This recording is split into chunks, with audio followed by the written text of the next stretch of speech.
ایک تھپڑ نے پورے گھر کا خوفناک راز کھول دیا۔ ایک غریب آیا جو دن رات بچوں کی خدمت کرتی رہی، اچانک ایک دن گھر سے نکال دی گئی۔ سب اسے کمزور اور بے بس سمجھتے رہے، مگر کسی کو اندازہ نہیں تھا کہ اس کے کمرے میں ایک ایسا راز چھپا ہے جو پورے خاندان کی زندگی بدل دے گا۔ جب دیوار کے پیچھے چھپا فون بجا تو ہر کسی کے ہوش اڑ گئے۔ آخر وہ عورت کون تھی اور وہ بچوں کے اتنے قریب کیوں رہتی تھی؟ یہ کہانی آخر تک آپ کو حیران بھی کرے گی اور رلا بھی دے گی۔ گوجرانوالہ کے ایک پرسکون سے علاقے میں واقع ہمارے بڑے سے گھر کا ماحول پچھلے کچھ مہینوں سے عجیب بوجھل ہو گیا تھا۔ میرے بڑے بھائی فہد ایک نجی کمپنی میں انجینئر تھے اور صبح سے رات تک دفتر کے کاموں میں مصروف رہتے تھے، جبکہ میری بھابھی مریم اکثر بیماری اور کمزوری کی شکایت کرتی رہتی تھی۔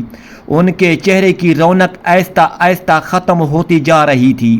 کبھی انہیں شدید سر درد شروع ہو جاتا تو کبھی بلڈ پریشر اچانک گر جاتا۔ گھر میں 2 چھوٹے بچے تھے جن کی شرارتیں پورے گھر کو سر پر اٹھائے رکھتی تھی۔ 5 سالہ احد ہر وقت دوڑتا رہتا تھا، جبکہ 3 سالہ منہل کبھی صوفے پر چڑھ جاتی تو کبھی کھلونوں کو پورے گھر میں پھیلا دیتی۔ مریم بھابھی پہلے بہت نرم مزاج تھی، لیکن بیماری اور تھکن نے ان کے اندر عجیب سی چڑچڑاہٹ بھر دی تھی۔ وہ معمولی بات پر غصہ کر بیٹھتی اور اکثر بچوں پر چیخنے لگتی۔ انہیں حالات کو دیکھتے ہوئے بھائی نے فیصلہ کیا کہ بچوں کی دیکھ بھال کے لیے ایک آیا رکھ لی جائے تاکہ بھابھی کو کچھ سکون مل سکے۔ کئی دنوں کی تلاش کے بعد ایک درمیانی عمر کی خاموش عورت ہمارے گھر آئی۔ اس کا نام سمرین بتایا گیا۔ اس کے چہرے پر عجیب سنجیدگی تھی۔ وہ بہت کم بولتی تھی اور نظریں ہمیشہ جھکا کر رکھتی تھی۔ اس نے آتے ہی گھر کے سارے کام اتنی صفائی اور خاموشی سے سنبھال لیے کہ سب حیران رہ گئے۔ بچے بھی چند دنوں میں اس کے عادی ہو گئے تھے۔ احد تو ہر وقت اسی کے ساتھ لپٹا رہتا اور منہل رات کو سوتے وقت بھی اسی کو آواز دیتی۔ شروع میں ہمیں لگا کہ شاید اللہ نے ہماری مشکل آسان کر دی ہے، لیکن نہ جانے کیوں میرے دل میں اسی عورت کے لیے عجیب سا خدشہ رہتا تھا۔ وہ کبھی کبھی رات گئے سین میں کھڑی آسمان کی طرف دیکھتی رہتی، جیسے کسی کا انتظار کر رہی ہو۔ کئی بار میں نے دیکھا کہ وہ بچوں کے ہاتھ بہت غور سے دیکھتی رہتی تھی۔ ایک دن میں نے مذاق میں کہا بھی کہ آپ بچوں کی لکیریں پڑھتی ہیں کیا؟ تو وہ ایک دم گھبرا گئی اور فوراً نظریں جھکا لیں۔ اس کی آنکھوں میں اس لمحے عجیب خوف ابھرا تھا۔ میں نے اس بات کو زیادہ اہمیت نہ دی، لیکن دل میں ایک ہلکی سی بے چینی ضرور بیٹھ گئی۔ مریم بھابھی کو بھی اس عورت سے جانے کیوں نفرت سی ہونے لگی تھی۔ وہ اکثر کہتی کہ یہ عورت مجھے ٹھیک نہیں لگتی، اس کی خاموشی مجھے ڈراتی ہے، مگر میں ہر بار انہیں سمجھاتی کہ وہ بلا وجہ شک کر رہی ہے۔ ایک غریب عورت ہے جو محنت سے اپنا کام کر رہی ہے۔ ایک شام کا واقعہ آج بھی مجھے یاد ہے۔ بارش ہو رہی تھی اور بچے سین میں کھیلتے ہوئے پھسل گئے تھے۔ احد زور زور سے رونے لگا۔ سمرین تیزی سے بھاگتی ہوئی آئی اور اس نے بچے کو اس طرح سینے سے لگایا جیسے وہ اس کا اپنا بچہ ہو۔ اس کی آنکھوں میں اس وقت عجیب نمی تھی، لیکن اگلے ہی لمحے مریم بھابھی غصے سے بہہ رہی اور چیخ کر بولی کہ تم بچوں کو سنبھال نہیں سکتی تو یہاں رہنے کا کیا فائدہ؟ سمرین خاموش کھڑی رہی۔ اس نے ایک لفظ تک نہ کہا۔ اس کی یہی خاموشی بھابھی کو اور زیادہ غصہ دلاتی تھی۔ پھر وہ دن آیا جس نے ہماری زندگی ہمیشہ کے لیے بدل دی۔ صبح ناشتے کے وقت منہل کے ہاتھ سے جوس کا گلاس گر گیا، فرش پر جوس پھیل گیا اور شیشے کے ٹکڑے ہر طرف بکھر گئے۔ سمرین فوراً صفائی کرنے لگی، لیکن مریم بھابھی نہ جانے کس غصے میں تھیں۔ انہوں نے سب کے سامنے اس عورت کو زور سے تھپڑ مار دیا۔ پورا گھر ساخت ہو گیا۔ میں نے کبھی کسی کے چہرے پر اتنی خاموش بے عزتی نہیں دیکھی تھی۔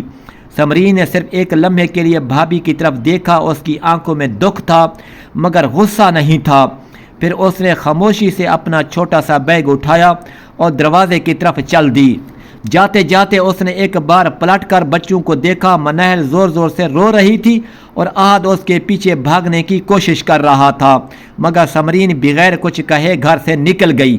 مجھے اس وقت بالکل اندازہ نہیں تھا کہ اس عورت کے جانے کے بعد ہمارے گھر کی دیواروں کے پیچھے ایسا راز چھپا ہے جو ہماری پوری دنیا ہلا کر رکھ دے گا۔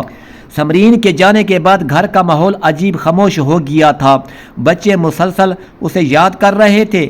احد بار بار دروازے کی طرف دیکھتا اور پوچھتا کہ آیا واپس کب آئے گی، جبکہ منہل رات بھر روتی رہی۔ مریم بھابی اگرچہ باہر سے خود کو مضبوط ظاہر کر رہی تھی، مگر ان کے چہرے پر بھی ایک عجیب بے سکونی تھی۔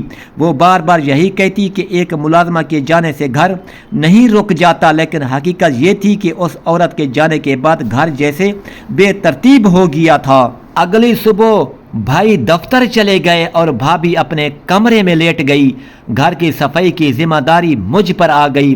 میں آہستہ آہستہ کمروں کی صفائی کرتی ہوئی آخر میں اس چھوٹے سے اسٹور نما کمرے میں پہنچی جہاں سمرین رہتی تھی۔ کمرے میں ایک عجیب سی خاموشی تھی۔ ایک پرانی سی چار پائی دیوار کے ساتھ رکھا چھوٹا سا بیگ اور ایک ٹوٹی ہوئی کرسی، بس یہی اس کی کل دنیا تھی۔ میں نے دل میں سوچا کہ کتنی خاموش زندگی تھی۔ اس عورت کی نہ کسی سے ہنس کر بات کرتی تھی، نہ اپنی تکلیف کسی کو بتاتی تھی۔ میں اس کا بستر طے کرنے لگی تو اچانک میری نظر دیوار کے ایک کونے پر پڑی جہاں بستر تھوڑا سا ابھرا ہوا تھا۔ پہلے تو میں نے دھیان نہ دیا، لیکن پھر وہاں سے ہلکی سی بیپ جیسی آواز سنائی دی۔ میرا دل دھڑک اٹھا۔ میں نے گھبرا کر ہاتھ آگے بڑھایا اور دیوار کے پیچھے دبی ہوئی لکڑی کے ایک پتلی سی تختی ہٹائی۔ تختی کے پیچھے ایک کالا سا جدید آلہ رکھا تھا۔ میں نے زندگی میں ایسا فون پہلے کبھی نہیں دیکھا تھا۔ وہ عام موبائل جیسا نہیں تھا، بلکہ کسی خفیہ مشین کی طرح لگ رہا تھا۔ اس پر روشنی جل بجھ رہی تھی اور مسلسل بیپ کی آواز آ رہی تھی۔ اچانک فون بجنے لگا۔ میرے ہاتھ کانپنے لگے۔ چند لمحے میں سمجھ ہی نہ سکی کہ کیا کروں۔ دل کہہ رہا تھا فوراً بھائی کو بلاؤں، لیکن نہ جانے کیوں میں نے خود ہی کال اٹھا لی۔ دوسری طرف چند سیکنڈ خاموشی رہی، پھر ایک بھاری مردانہ آواز سنائی دی۔ آواز اتنی سخت تھی کہ میرے جسم میں سرد لہر دوڑ گئی۔ اس شخص نے بغیر سلام کے کہا، رپورٹ دو، بچوں کے بایو میٹرک نمونے مکمل ہوئے یا نہیں؟ وقت بہت کم ہے، اگلا مرحلہ شروع کرنا ہوگا۔ میرے ہاتھ سے فون تقریباً گر گیا۔ میں نے سانس لینا بھول گئی۔ میں نے گھبرا کر پوچھا، آپ کون بول رہے ہیں؟ دوسری طرف اچانک خاموشی چھا گئی۔ پھر وہ شخص بہت آہستہ لہجے میں بولا، یہ آواز سمرین کی نہیں ہے، تم کون ہو؟ میں نے فوراً فون بند کر دیا۔ میرا پورا جسم کانپ رہا تھا۔ مجھے محسوس ہو رہا تھا جیسے میرے قدموں کے نیچے سے زمین نکل گئی ہو۔ چند لمحوں تک میں وہیں بیٹھی رہی۔ دماغ میں ایک ساتھ ہزاروں سوال گھوم رہے تھے۔ بایو میٹرک نمونے، بچوں کا اگلا مرحلہ، یہ سب کیا تھا؟ ایک معمولی آیا کے پاس ایسا فون کیوں تھا؟ اور وہ کس لوگوں کے ساتھ رابطے میں تھی؟ میں دوڑتی ہوئی بھائی کے کمرے میں گئی۔ فہد بھائی اس وقت دفتر سے واپس آ چکے تھے۔ میں نے ہانپتے ہوئے ساری بات انہیں بتائی اور فون ان کے ہاتھ میں دے دیا۔ فون دیکھتے ہی ان کے چہرے کا رنگ بدل گیا۔ انہوں نے فوراً دروازہ بند کیا اور بہت سنجیدہ لہجے میں پوچھا کہ کیا کسی اور نے یہ بات سنی ہے؟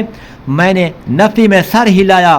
بھائی کچھ لمحے خاموش رہے، پھر آہستہ سے بولے کہ یہ عام فون نہیں ہے، یہ سیٹلائٹ ڈیوائس لگ رہی ہے اور ایسی چیزیں عام لوگ استعمال نہیں کرتے۔ اتنے میں فون دوبارہ بجنے لگا۔ اس بار ہم دونوں نے ایک دوسرے کی طرف خوف سے دیکھا۔ بھائی نے کانپتے ہاتھوں سے کال ریسیو کی۔ دوسری طرف سے وہی بھاری آواز آئی، لیکن اس بار لہجہ پہلے سے زیادہ سخت تھا۔ سن لو، اگر سمرین ہمارے رابطے میں نہیں آئی تو ہم خود بچوں کو لینے آ جائیں گے۔ یہ الفاظ سنتے ہی میرے جسم سے جیسے جان نکل گئی۔ بھائی نے فوراً فون بند کر دیا۔ کمرے میں ایسی خاموشی چھا گئی جیسے موت ہمارے دروازے پر کھڑی ہو۔ بھائی نے فوراً گھر کے سارے دروازے بند کیے اور کھڑکیوں کے پردے گرا دیے۔ مریم بھابی اب تک کچھ نہیں جانتی تھی، لیکن ان کے چہرے پر بھی خوف ظاہر ہونے لگا تھا، کیونکہ بھائی کی گھبراہٹ انہوں نے پہلی بار دیکھی تھی۔ اسی لمحے ہمیں احساس ہوا کہ شاید وہ خاموش عورت صرف ایک آیا نہیں تھی، بلکہ ہمارے گھر میں کسی بہت خطرناک مقصد کے لیے بھیجی گئی تھی، اور اصل خوفناک حقیقت ابھی سامنے آنا باقی تھی۔ گھر کے تمام دروازے بند کیے جا چکے تھے، مگر اس کے باوجود مجھے ایسا محسوس ہو رہا تھا جیسے کوئی ہمیں مسلسل دیکھ رہا ہو۔ فہد بھائی بار بار کھڑکی کے پردے ہٹا کر باہر جھانکتے اور پھر فوراً واپس بند کر دیتے۔ مریم بھابی اب خوف زدہ ہو چکی تھی۔ جب انہیں پوری بات بتائی گئی تو ان کے چہرے کا رنگ زرد پڑ گیا۔ وہ بار بار یہی کہہ رہی تھی کہ یہ سب کیسے ممکن ہے، ایک معمولی آیا آخر اتنی خطرناک کیسے ہو سکتی ہے۔ میں نے پہلی بار ان کی آنکھوں میں پچھتاوا دیکھا۔ وہ دھیرے سے بولی کہ شاید میں نے غصے میں بہت بڑی غلطی کر دی۔ اگر وہ عورت واقعی کسی خطرناک گروہ سے تعلق رکھتی تھی تو معلوم نہیں وہ ہمارے بچوں کے ساتھ کیا کرنے والی تھی۔ بھائی نے فوراً اپنے ایک جاننے والے کرنل صاحب کو فون کیا، جو حساس ادارے سے ریٹائر ہو چکے تھے۔ انہوں نے پوری بات بہت غور سے سنی اور پھر سخت لہجے میں کہا کہ کسی صورت گھر سے باہر مت نکلنا اور نہ ہی پولیس کو ابھی اطلاع دینا۔ ان کا کہنا تھا کہ ایسے سیٹلائٹ فون عام مجرم استعمال کرتے ہیں، یہ معاملہ بہت سنگین ہو سکتا ہے۔ ان کی بات سن کر میرا دل مزید ڈوبنے لگا۔ شام ہوتے ہوتے گھر کا ماحول ایسا ہو گیا جیسے ہم کسی قید میں رہ رہے ہوں۔ باہر ہلکی بارش ہو چکی تھی، ہر آواز پر ہم چونک جاتے اور مناہل کو کچھ سمجھ نہیں آ رہا تھا، مگر وہ بھی ہمارے چہروں کا خوف محسوس کر کے خاموش ہو گئے تھے۔ رات تقریباً 10 بجے اچانک گھر کی بجلی چلی گئی، پورا گھر اندھیرے میں ڈوب گیا۔ مریم بھابی خوف سے بچوں کو سینے سے لگائے کھڑی تھی۔ اسی لمحے سین کی طرف سے کسی چیز کے گرنے کی آواز آئی۔ میرا دل زور زور سے دھڑکنے لگا۔ بھائی نے فوراً ٹارچ اٹھائی اور آہستہ آہستہ سین کی طرف بڑھے۔ میں بھی ان کے پیچھے تھی۔ بارش کی وجہ سے سین گیلا ہو چکا تھا۔ ٹارچ کی روشنی دیوار پر پڑی تو وہاں ایک سایہ سا حرکت کرتا دکھائی دیا۔ مریم بھابی کی چیخ نکل گئی۔ بھائی تیزی سے آگے بڑھے گئے، مگر وہاں کوئی نہیں تھا، صرف دیوار کے قریب ایک چھوٹا سا کھلونا پڑا تھا، وہی کھلونا جو منیل ہمیشہ سمرین کے ساتھ کھیلتے وقت ہاتھ میں رکھتی تھی۔ میرے ہاتھ ٹھنڈے پڑ گئے۔ اس کا مطلب تھا کہ کوئی ابھی یہاں موجود تھا۔ بھائی نے فوراً محافظوں کو بلایا جو کمیٹی کی طرف سے گھر کی نگرانی کے لیے آتے تھے۔ انہوں نے پورا گھر چیک کیا مگر کسی کو نہ ڈھونڈ سکے۔ لیکن اصل خوف تو اس وقت شروع ہوا جب اگلی صبح کرنل صاحب خود ہمارے گھر آئے۔ انہوں نے وہ سیٹلائٹ فون اپنے ہاتھ میں لیا اور کچھ دیر خاموشی سے اسے دیکھتے رہے۔ پھر انہوں نے ہم سب کو بیٹھنے کا اشارہ کیا۔ ان کے چہرے پر سنجیدگی واضح تھی۔ انہوں نے بتایا کہ چند ماہ سے بچوں کی اغوا اور غیر قانونی بایو میٹرک ڈیٹا چوری کرنے والے ایک بین الاقوامی گروہ کی خفیہ نگرانی کی جا رہی ہے۔ یہ لوگ امیر گھروں میں ملازم بن کر داخل ہوتے ہیں اور بچوں کی معلومات اکٹھی کرتے ہیں۔ کئی بار وہ بچوں کو اغوا بھی کر لیتے ہیں۔ ان کی بات سنتے ہی مریم بھابی رونے لگی۔ وہ اپنے بچوں کو سینے سے لگائے مسلسل اللہ کا شکر ادا کر رہی تھی کہ وقت پر راز کھل گیا، مگر کرنل صاحب کی اگلی بات نے ہمیں پھر خوف میں مبتلا کر دیا۔ انہوں نے کہا کہ سمرین شاید اس گروہ کی مستقل رکن نہیں تھی، ممکن ہے وہ کسی مجبوری میں یہ سب کر رہی ہو، کیونکہ ایسی عورتیں اکثر بلیک میل کی جاتی ہیں۔ میں حیران رہ گئی۔ مجھے فوراً اس کی خاموش آنکھیں یاد آئیں۔ وہ بار بار بچوں کی عجیب محبت سے دیکھتی۔ اس کی آنکھوں میں کئی بار خوف بھی نظر آتا تھا۔ کیا وہ واقعی مجرم تھی یا کسی جال میں پھنسی ہوئی تھی؟ اسی دوران باہر گاڑیوں کے رکنے کی آواز آئی۔ ہم سب چونک کر دروازے کی طرف دیکھنے لگے۔ چند مسلح افراد اور اندر داخل ہوئے۔ ان کے ساتھ ایک دبلی پتلی عورت بھی تھی جس کے ہاتھ بندھے ہوئے تھے۔ جیسے ہی اس عورت نے سر اٹھایا تو مریم بھابی کے منہ سے چیخ نکل گئی۔ وہ سمرین تھی، مگر آج اس کے چہرے پر پہلے جیسی خاموشی نہیں تھی۔ اس کی آنکھوں میں شدید خوف اور آنسو تھے۔ وہ سیدھا بچوں کی طرف دیکھ رہی تھی جیسے کچھ کہنا چاہتی ہو۔ میرے دل میں عجیب سا درد اٹھا، کیونکہ اس لمحے پہلی بار مجھے محسوس ہوا کہ شاید اس کہانی کا اصل راز ابھی باقی ہے اور سمرین وہ نہیں تھی جو ہم سب سمجھ رہے تھے۔ سمرین کے ہاتھ بندھے ہوئے تھے اور اس کے چہرے پر خوف اس قدر واضح تھا کہ مریم بھابی بھی چند لمحوں کے لیے خاموش رہ گئی۔ بچے اسے دیکھتے ہی اس کی طرف بھاگنے لگے، مگر احد مسلسل رو رہا تھا اور کہہ رہا تھا کہ آیا کو کچھ مت کہو، وہ بری نہیں ہے۔ یہ الفاظ سن کر سمرین کی آنکھوں سے آنسو بہنے لگے۔ کرنل صاحب نے سخت لہجے میں اس سے سوال کیا کہ وہ کس گروہ کے لیے کام کر رہی تھی اور بچوں کے بارے میں معلومات کیوں جمع کر رہی تھی۔ چند لمحے وہ خاموش رہی، پھر اچانک اس کے صبر کا بند ٹوٹ گیا۔ وہ زمین پر بیٹھ کر رونے لگی، اس کی ہچکیاں پورے کمرے میں گونجنے لگی۔ اس نے کانپتی ہوئی آواز میں کہا کہ وہ مجرم نہیں بننا چاہتی تھی مگر اسے مجبور کیا گیا تھا۔ اس کے اپنے چھوٹے بیٹے کو ایک خطرناک گروہ نے اغوا کر رکھا تھا۔ انہوں نے دھمکی دی تھی کہ اگر اس نے امیر گھروں میں ملازمت کر کے بچوں کی معلومات نہ دی تو اس کا بیٹا زندہ واپس نہیں ملے گا۔ یہ سن کر میرے جسم میں جیسے سنسنی دوڑ گئی۔ مریم بھابی حیرت سے اسے دیکھتی رہ گئی۔ سمرین روتے ہوئے بتانے لگی کہ وہ کئی مہینوں سے اسے اپنے بچے کی زندگی بچانے کے لیے یہ سب کر رہی تھی۔ اس نے کہا کہ اس نے کبھی دل سے کسی بچے کو نقصان پہنچانے کا نہیں سوچا، اسی لیے وہ بار بار خوف زدہ رہتی تھی اور ہر وقت خاموش رہتی تھی۔ وہ بچوں کے قریب ضرور جاتی تھی مگر جب بھی ان کے معصوم چہرے دیکھتی تو اس کے ہاتھ کانپنے لگتے تھے۔ اس نے بتایا کہ اس نے ابھی تک کوئی معلومات گروہ کو نہیں دی تھی اور وہ مسلسل وقت گزارنے کی کوشش کر رہی تھی تاکہ کسی طرح اپنے بیٹے کو بچا سکے۔ پھر اس نے آنسو صاف کرتے ہوئے کہا کہ جس دن مریم بھابی نے اسے تھپڑ مار کر نکالا اس دن اسے پہلی بار سکون ملا، کیونکہ وہ اس گھر سے دور گئی تھی مگر گروہ والے اسے مسلسل دھمکیاں دے رہے تھے۔